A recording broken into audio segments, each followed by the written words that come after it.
His latest book is Tackling America's Toughest Questions, Alternative Media Interviews, Francis A. Boyle. And his past interviews with us have made national news attention. Francis Anthony Boyle is a professor of international law at the University of Illinois College of Law. He also went to school with all the big neocons. He can tell you about them. Boyle is known for taking a number of highly controversial positions on various issues in international law. He's also helped write some of the major United States treaties, including on biological weapons. And he's an expert on what's happening right now in the United Nations with Iran. And I want to ask him about government-sponsored terror. I know Iran's been suing the United States for staging terror attacks, which the U.S. admits they've been staging in Iran. The United States has also been caught shipping in Wahhabist terrorists now into Iraq to attack our troops. I mean, the magnitude of this is so huge. So I wanted to talk about that with him, just the overall geopolitical situation, what he thinks of Obama, better than Bush, worse than Bush. Dr. Francis Boyle, thank you for joining us. Well, Alex, thank you very much for having me on, and my best to your listening audience. Okay, you heard me throw out all those points. Where should we start? Let's talk about Obama. Right. What we're seeing here is continuity in policy across the board with Bush. They're smoother in terms of public relations and media, which is why Obama won the Democratic primary and the election. But in terms of policies, not really much change. Here in the United States domestically, most important for us all the key elements of the Bush police state that we have discussed before remain in place. And in fact, Obama, who is a lawyer, used to teach constitutional law, although at the University of Chicago, which is the home for the neocons, and where he derives many of his advisors in economics and things of this nature, ordered his lawyers to go into court and instead of abandoning or reversing the Bush positions, continue to ratify them in federal courts all over the country. Indeed, his Solicitor General, Elena Kagan from Harvard Law School, the former dean there, is a lackey for Larry Summers. That when Summers was president of Harvard, he put her in power. She immediately turned around and hired one of these torture lawyers out of the Bush administration, a guy named Goldsmith, that many of us in the profession believe is a war criminal.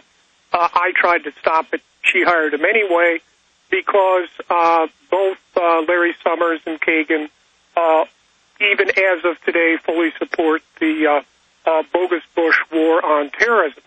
And in her capacity then as Solicitor General, she works with the Attorney General, but basically is in charge of litigation strategy throughout United States federal courts, especially at the Supreme Court and the Court of Appeals. And if you follow all the cases since they came to power, there had been no change, no breakthroughs, no nothing. They're going to reconstitute the kangaroo courts in Guantanamo. In addition, Obama is worse than Bush in that now he and his administration have publicly raised instituting preventive detention here in the United States of America. To the best of my knowledge, the Bush administration had not yet gone that far. So, in other words, they're going to be importing the kangaroo court system on Guantanamo, which so far we have only applied to aliens, moving it in here to the territory of the United States of America and potentially applying it to United States citizens. And, Obama, as I said, taught common law at the University of Chicago. That law school is completely right-wing. I went there as an undergrad. Actually, I was accepted there to law school. Thank heaven I got into Harvard Law School, which is a bit more progressive than that place. So he knows exactly what he's doing. And he's continuing to construct the architecture of a police state here in America.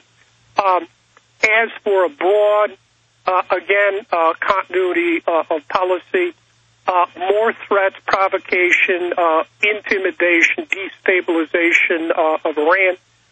This was orchestrated, as we know, out of the White House, where you had this fellow Jared Cohn, who worked for the policy planning division, ordered Twitter to remain open so it could be used as a tool to destabilize Iran.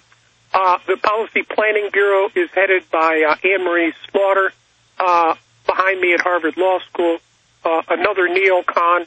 While she was dean at the Woodrow Wilson School, she openly and publicly mongered for war against Iraq, did everything she could in her capacity using the name of her deanship, and also as president of the American Society of International Law, to support a war of aggression against Iraq, up to and including assassinating Saddam Hussein, murdering a head of state, which is an international crime.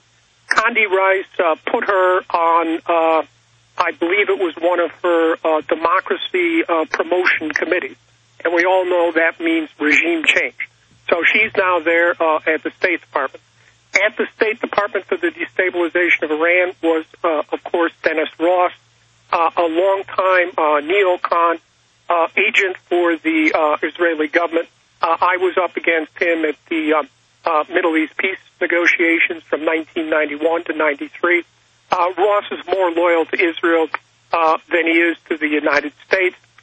He did such a wonderful job starting this destabilization against Iran over the election that he has now been moved to the White House and promoted, and he is Obama's right-hand man now, orchestrating U.S. policy toward this entire region. It's not just Iran, but the Gulf and Central Asia. Okay, Dr.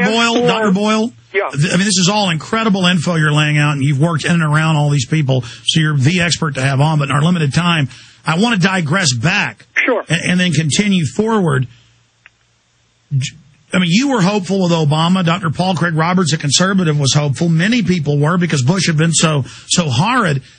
Are you saying, though, from your educated perspective in so many of these fields, that clearly, I mean, to me, he is the ultimate left cover closer to kind of keep the empire going and expanding and to really cement the horrible police state measures here in the United States, the wiretapping, the secret arrest, the Northcom, the military openly announcing local CIA offices opening up. I mean, I feel like I've entered some alternate dimension of police state.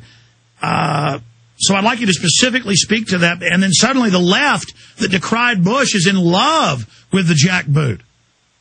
Right. Well, I think you are right about Obama. You saw the summit there in Moscow. Obama is kind of like Medvedev, who's a figurehead for the people who put him in power. We know in Russia the real power is Putin and the KGB. Putin used to be head of the KGB. Once KGB, always KGB. So it was a puppet meeting. I mean, that's what I thought this morning watching, and I said, right. Oh, look, the two bookends, the two puppets are together. And his top advisor on Russia is a neocon named McFaul from the Hoover Institute, where Condi Rice came from and has now returned to. So it's a revolving door of neocons. So where is all this going? We know he kept Gates, and we know it's neocon. You're right there. Where does this go now? Who are they going to attack next? Well, I regret to say, if you listen to Vice President Biden's statement, it looks like it's going to be Iran. He basically said, gave a green light for Israel to attack Iran. Today, the Speaker of the Iranian Parliament said, well, we will treat any attack upon us by Israel as an attack by the United States. Interestingly enough, during the Cuban Missile Crisis, the Kennedy administration took the position that any attack upon the United States or its allies by Cuba will be treated as an attack by the Soviet Union, and there will be retaliation against the Soviet Union. So, this is very dangerous, what is going on right now in Iran. And then Obama may not even have to stage terror attacks. There might actually be some real ones that he can use that to clamp down on us. Final segment with Dr. Francis Boyle. Wish we had him for longer, but he's about to go out of town. Just amazing info here. But none of this matters. Michael Jackson's what matters. The economy's collapsing. They're about to start World War III, but